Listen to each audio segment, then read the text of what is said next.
Good afternoon, everybody.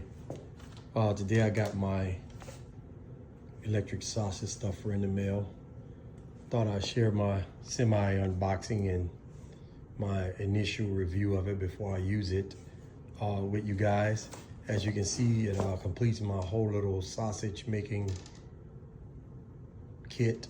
I had sausage stuffer and grinder before, but I was blessed this year. Someone blessed me with a nice Cabela commercial number 42, which is a beast. Saw it in the store out of the box, and a 50-pound mixer that connects to that grinder. And we also decided to just go down and complete it and get the sausage stuffer. Never used any of it. These particular ones, I have stuffed and made sausage before. So this mixer is going to be a game changer, and this sausage stuffer is going to be a game changer. I'll be able to do pretty much everything by myself now, instead of needing help and have to bother somebody else to come and help me spend all day or half a day doing this. I can do it whenever by myself. But we're going to focus on this stuffer today. This is a Rovsun stuffer off of Amazon. I like ordering off of Amazon versus directly from a company. Amazon has a great return policy and return reputation. As you can see, the stuffer came packed pretty nicely. It was in a wood crate inside of this box, which was inside of the box was inside of this wood crate, protection crate, which was inside of another box that I left outside. The sausage stuffer comes with a cleaning wad and 2 extra gaskets and a set of stuffing tubes. It's a 5-set stuffing tube. I've already plugged it in and raised the stuffing piston. It's very heavy duty. I don't think you're gonna have any problem with the construction of it. There's a few things that concern me, but I think I can work through them. And I'm gonna try it before I use them. The main thing that I see that might be an issue is this actual cylinder, the chamber. If you take your hand and you rub it inside of the chamber, you can feel, first off, you can see the weld marks right here. Excuse the ashy hands, I've been out in the snow. Where they the clips on there. And if you rub that, you can feel it is a little rough. Also, if you just rub your hand around, you can feel some weld splatter. Some of it I can pluck off with my fingernail, but some of it is, embedded inside of the metal pretty deep. Also, this is a roll tube, cold rolled and they welded. You can see the weld line down here. If you rub it, it's not abrasive, but you can feel it. So what I'm concerned with is continued use of the gasket. If it catches those little nicks and those little imperfections and keeps rubbing it, it can, prematurely wear out your gasket. And that's probably why they sent you 2 extra, just because it's probably a known fact. But what I'm going to do is, I have a work sharp, I think it is, belt sharpener that comes with 3 different grit sanding belts. And I'm going to sit here and I'm going to go through this thing, and before I even use it, all the problem pits and burrs I feel, I'm going to try to just rub them down. Start with my kind of less aggressive and try not to put too aggressive grit on here to, eat too deep.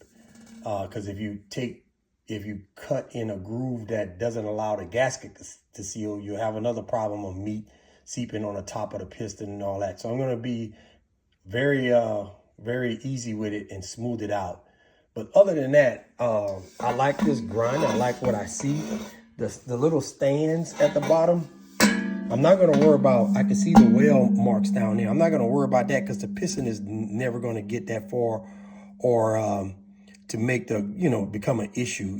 Just make sure you clean that pit out pretty good. When you do clean it, it can probably, whole meat, which will be a issue later on, just a sanitary issue. But just take your time and clean it out pretty good. Other than that, it's pretty heavy duty. I like the idea of the little legs that set up and keep the canister in the upright position while you're loading, cleaning, or whatever you want to do. You don't have to take it completely out to load it. You can just rock it to load it. But having those legs and having you know, the ability to do it, I just, from my previous sausage making sessions, I can see this being an addition to helping you go through it pretty fast. Now, I did stroke the piston, and it strokes pretty. I think it's not going to be any problem with the speed. Now, the one thing that I did see that I did not see until I order it, and it might have would have made me order the next size up. There is 5 or maybe 6 different sizes. Let me find the instruction book. So there's a 5 liter. Here it is right here. So I'm gonna show this to you, and this might help you decide, and I'm gonna explain the logic behind it when I do give it to you. So if you look at the instructions, there's not a whole lot that comes with it, and you don't need a whole lot. Anybody that hunt and make sausage, we don't need a whole lot. We already those apex human beings, so we don't need all that damn instruction. So anyway, if you look at the models, I bought the ETV 15 liter, which it's rated to hold 25 pounds of meat. And the reason why I got that, most of the sausage packs, seasoning that you buy are calibrated for 25 pounds. So I think, okay, that'd be a perfect match. I'll get that one, make a batch, run it through, come back, make another batch, run it through, and I can kind of keep everything organized and, you know, kind of efficient. But look over to the power rating. The 15 liter comes with a 40 watt motor. When you go to the 20 liter, it's a 120 watt motor. So why does that make a difference? Well, the 15 liter is the biggest container for that smaller motor, which means it's going to work it more than that 10 liter would. All right. So if I had to do it all again, I would step up and get the 20 liter, which is the smallest container size for the next motor, the 120 motor.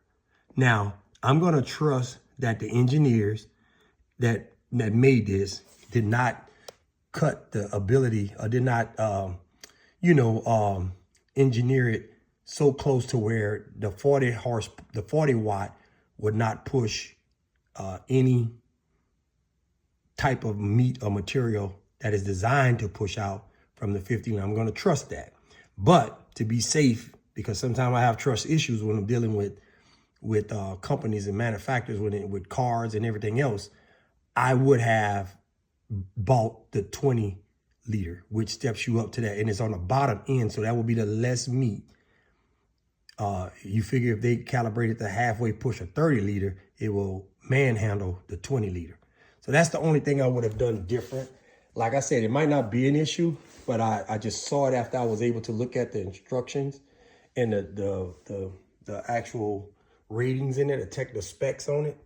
I would have stepped it up a little bit. Before as how I'm feeling right now, I'm feeling pretty good about this thing. Like I said, it's the switches are, it's fairly simple. I read that some people were kind of, confused with them, but it's not. If you're a hunter, this is nothing. You're gonna figure this out real quick. The foot switch, it's okay if it's made out of plastic. I would be careful with it, try not to, just manhandle. I would have rather one made out of metal. I don't know if we can find one here to replace it. Matter of fact, I might just start on a hunt and see if any of the Harbor Freight foot switches or anything kind of can fit it. Doesn't look like a very complicated plug. It's a regular screw-in plug, probably a 3-prong. Let me see what it looks like on the inside. Yeah, let me just leave it alone. I'm gonna do that. How about that? But it doesn't seem complicated. I'm pretty sure you probably can get in there and replace it with with a switch from here, because they give you the wiring diagrams right here, and it's a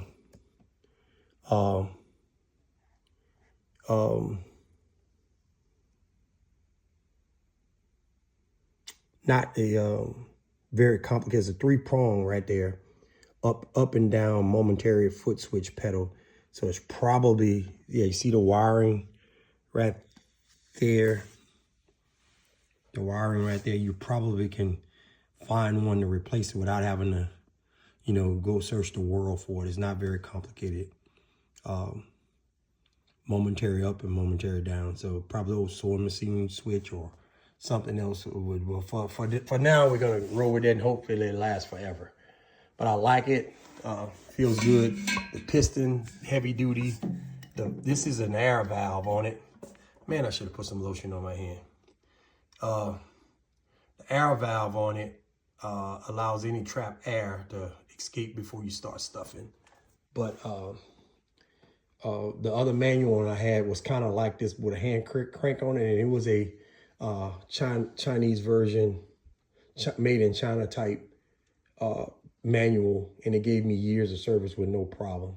Matter of fact, the diameter on the gaskets were pretty standard. You can find those anywhere on Amazon to replace them. But I just I'm gonna smooth it out just to make sure that it doesn't prematurely tear up the gaskets. I hate for them to, you know, every 2 or 3 strokes, just start putting wear marks and tear in the gasket. So other than that, I'm pretty happy with it, satisfied with it. And I'll let you guys know how it works out. Happy. Life is good. Y'all take care. I'll get back with you.